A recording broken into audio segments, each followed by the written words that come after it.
આ જગતની અંદર સંતોનો મહિમા બહુ મોટો કીધો છે. સંત કોને કહેવાય? કે આ જગતના તંત મિટાવી દે એનું સંત કહેવાય.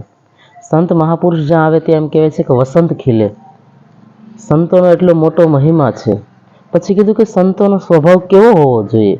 સંતનો મહિમા છે, પણ સંતનો સ્વભાવ છે એવો એટલા માટે એનો મહિમા છે. તો કેવો સંતનો સ્વભાવ છે? કે સરળ સ્વભાવ ન મન કુટી લાઈ, થા લાભ સંતોષ સદાય.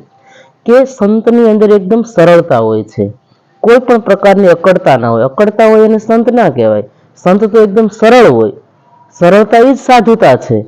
એટલે સરળ સ્વભાવ ન મન કુટિલાય, કે મનમાં કોઈ પણ પ્રકારની કુટિલતા ન હોય. આ એક સંતનો સ્વભાવ છે. અને જે છે એમાં સંતોષ, ક્યારેય પણ જીવનમાં અસંતોષ ન હોય. જે મળ્યું છે, જે પ્રાપ્ત પોઝિશનમાં, એમાં સંતોષ માને, એને ખરેખર સંત કીધા છે.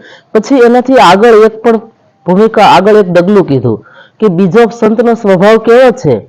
કે સંતનો સ્વભાવ છે એવો જનેતાની ગોદના જેવો. સંત જગાડે અને માં સુવડાવે, ભેળવી દે ભગવંત.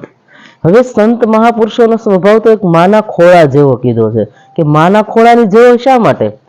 કે જનેતાનો માનો ખોળો એવો છે કે ઈ ખોળો આ જગતમાં એના જેવો બીજો કોઈ ખોળો નથી. કારણ કે બાળક માના ખોળામાં કેટલું બધું સુરક્ષિત હોય છે, એકદમ નિર્ભય હોય છે. બાળકને કોઈ પણ પ્રકારનો ડર નથી હોતો માના ખોળામાં બેઠું હોય ત્યાં સુધી.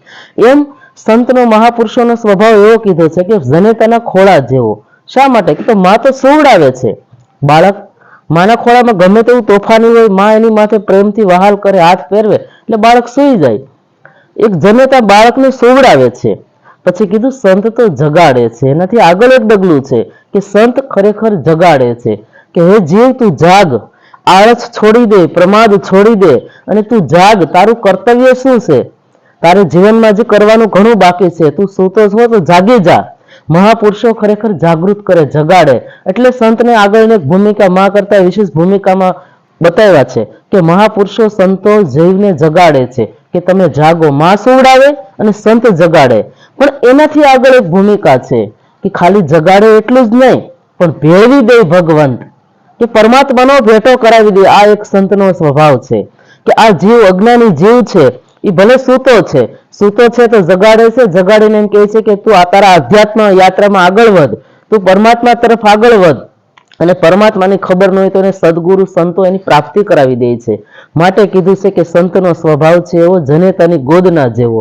એટલે સંતો મહાપુરુષો જગાડે છે, જગાડીને ભગવાનનો ભેટો પણ કરાવી દે છે. માટે એવા કોઈ મહાપુરુષ, એવા કોઈ સંતનું જો સાનિધ્ય મળી જાય તો જીવનનું ખરેખર કલ્યાણ થઈ જાય.